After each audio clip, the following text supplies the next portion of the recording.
स्वातंत्र्यपूर्व आणि स्वातंत्र्योत्तर काळामध्ये वावा तालुक्यातील शाहीर आणि तमाशा कलावंतांनी महाराष्ट्राच्या सांस्कृतिक जडणघडणीमध्ये मोलाचे योगदान दिलेलं आहे। वावा तालुक्यातल्या वाटेगावच्या अण्णाभाऊ साठे यांनी लालबावटा कला पथकाच्या माध्यमातून महाराष्ट्रभर संयुक्त महाराष्ट्राची वातावरण निर्मिती करणं आणि तळागाळातल्या माणसांची गीतं गाणं हे काम केलं। तर रेड्राहनाचे पट्टे बापूराव यांनी आजही त्यांच्या लावण्या त्यांचे गण सगळ्या तमाशामध्ये सादर केले जातात। या पट्टे बापूरावनी लावणी या प्रकारामध्ये आशय आणि अभिव्यक्तीचे अनेक वेगवेगळे प्रकार हाताळून राज्यभर या ठिकाणी चांगला नावलौकिक मिळवला। तर वावा तालुक्यातीलच बोरगावचे गुलाब बोरगावकर, त्यांना स्थानिक पातळीवरती मामा असं म्हणतात, यांनी दत्ता महाडिक पुणेकर यांच्यासह तमाशा कलेमध्ये विनोदाची एक वेगळी परंपरा निर्माण केली। या तीन प्रमुख नावाबरोबरच वावा तालुका आणि इस्लामपूर शहराच्या परिसरामध्ये आणखी काही असे कलावंत आहेत की त्यांनी उल्लेखनीय अशा प्रकारचं काम केलेलं आहे। असंच एक व्यक्तिमत्व म्हणजे अहमद साहेब इस्लामपूरकर। आता अहमद साहेब यांचं मूळ नाव जे आहे ते अहमद असं होतं, पण ते मोहम्मद पैगंबरांचंच नाव असल्यामुळे त्या ठिकाणी ड्रॉप करून अहमद साहेब तांबे असं त्यांचं नाव आणि इस्लामपूरचे असल्यामुळे असं त्यांचं नाव होतं। त्यांचा जन्म 1907चा तर मृत्यू 27 मे 1983चा। म्हणजे जवळजवळ वयाच्या 10व्या-12व्या वर्षापासून ते वयाच्या 76 वर्षापर्यंत अहमद साहेब तांबे इस्लामपूरकर हे तमाशामध्ये काम करत होते। म्हणजे ते कलगी पक्षाचे प्रख्यात शाहीर गबरूल आडेगावकर यांचे अहमद साहेब इस्लामपूरकर हे शिष्य होते। म्हणजे अहमद साहेब यांच्या घरची गरिबी असल्यामुळे ते वावा तालुक्यातल्या कामेरी गावामध्ये मगदूम नावाचे ग्रस्त होते। त्यांच्याकडे ते सालगडी म्हणून काम करत होते आणि सालगडी म्हणून काम करत असताना ते मोठ चालवत होते आणि मोठेवरचे बैलांच्या पाठीमागनं गाणी म्हणत होते। हे त्यांचं गाणं वस्ताद गबरूल आडेगावकरांनी ऐकलं आणि त्यांना आपल्या वैदिक भजनांच्या फडामध्ये घेतलं। आता गायनाची आवड असल्यामुळे अहमद इस्लामपूरकर यांनी पण वयाच्या 12व्या वर्षी स्वतःचं घरदार सोडलं आणि गबरूल आडेगावकर यांचा आश्रय घेतला। आता गबरूल लाडगावकर यांच्या मार्गदर्शनाखाली त्यांनी वैदिक फडामध्ये आपली चुणूक दाखवली आणि मग या काव्यसंपदेच्या जोरावरती ते पांडुरंग कुंभार यांच्या तमाशात काही काळ काम करत होते। आणि मग 1929ला म्हणजे अहमद साहेबांच्या वयाच्या 22व्या वर्षी ते प्रसिद्ध बाबूराव पुणेकर यांच्या तमाशामध्ये गेले आणि या तमाशामध्ये नुसतं साधा कलाकार किंवा बिगारी म्हणून गेले नाहीत, तर त्याने स्वतंत्र तमाशा फडच काढला। म्हणजे त्यावेळच्या या तमाशा फडाचं नाव बाबूराव पुणेकरसह अहमद इस्लामपूरकर ढोलकी फड असं या तमाशाचं नाव होतं। आता सुरुवातीला या तमाशामध्ये बबनबाई खेडकरीण, हरिभाऊ भाडळकर, सोपान बांगारकर हे त्यांचे सहकलाकार होते। अर्थात हे दोघे एकत्र काम करताना बाबूराव पुणेकर हे अत्यंत प्रतिभावंत अशा प्रकारचे वगलेखक होते।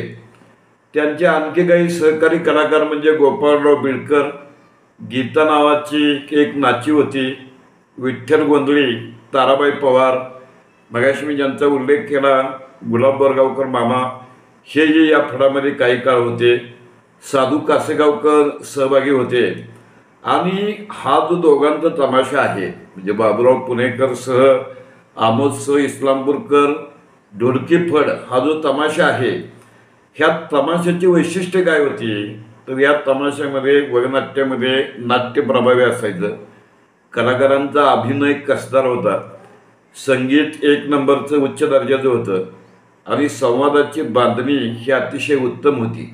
ही त्यांच्या या तमाशाची वैशिष्ट्य होती.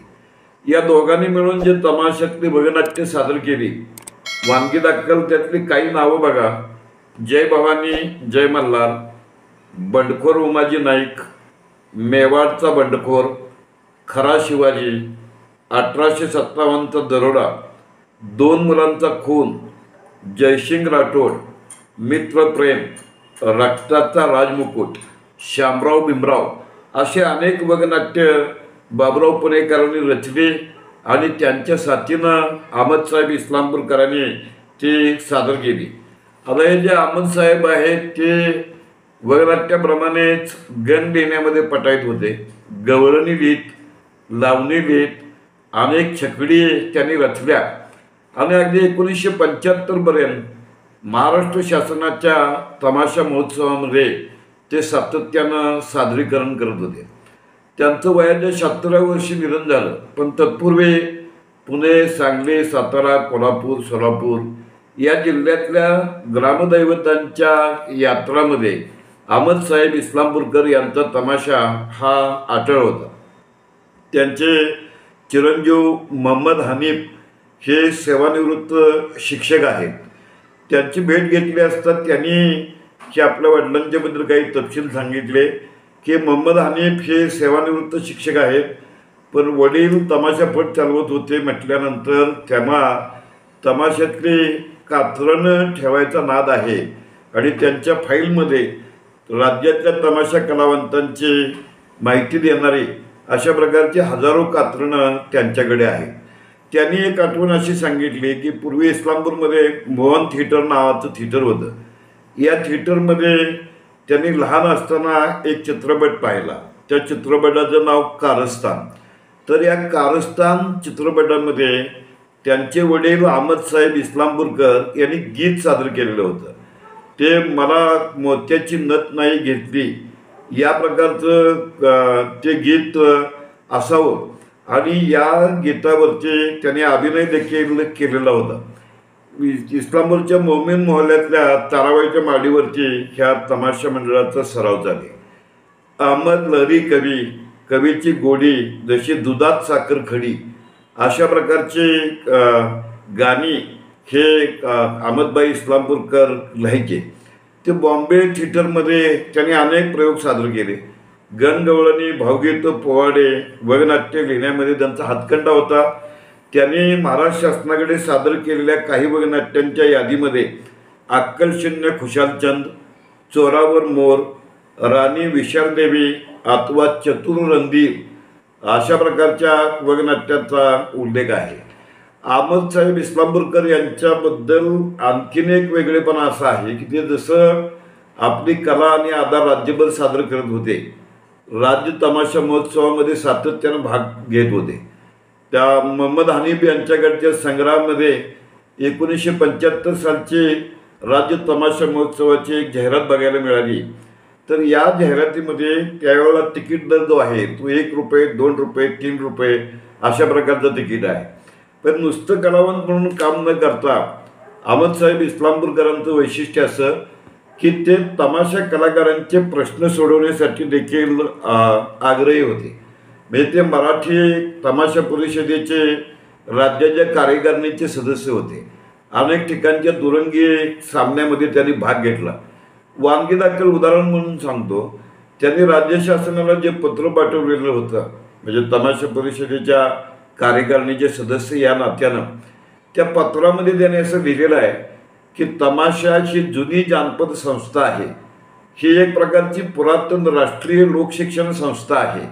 त्यामुळे हे कलाकार आणि या कलाकारांचे प्रश्न यासाठी शासनानं गांभीर्यानं आम्हाला मदत करणं गरजेचं आहे.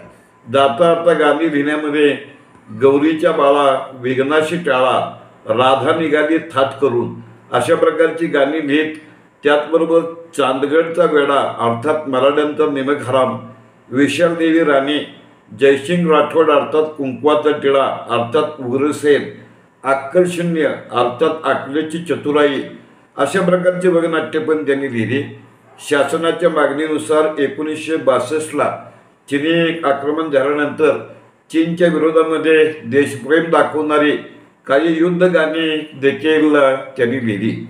तेव्हा अहमदसाहेब इस्लामपूरकर यांचं कर्तृत्व हे इस्लामपूर शहरासाठी एक महत्त्वाची सार्वजनिक उपलब्धी तर होतंच. तमाशाच्या सादरीकरणाबरोबरच कलाकार आणि कलावंतांचे प्रश्न सोडवण्यासाठी ते आयुष्यभर प्रयत्न करत राहिले आणि इस्लामपूर शहराचं नाव राज्याच्या सांस्कृतिक नकाशावरती आणि तमाशा क्षेत्रामध्ये नेण्यामध्ये पूर्वसुरींच्या बरोबरीनं अहमदसाहेब इस्लामपूरकर यांचा वाटा होता असं आपल्याला म्हणावं लागेल.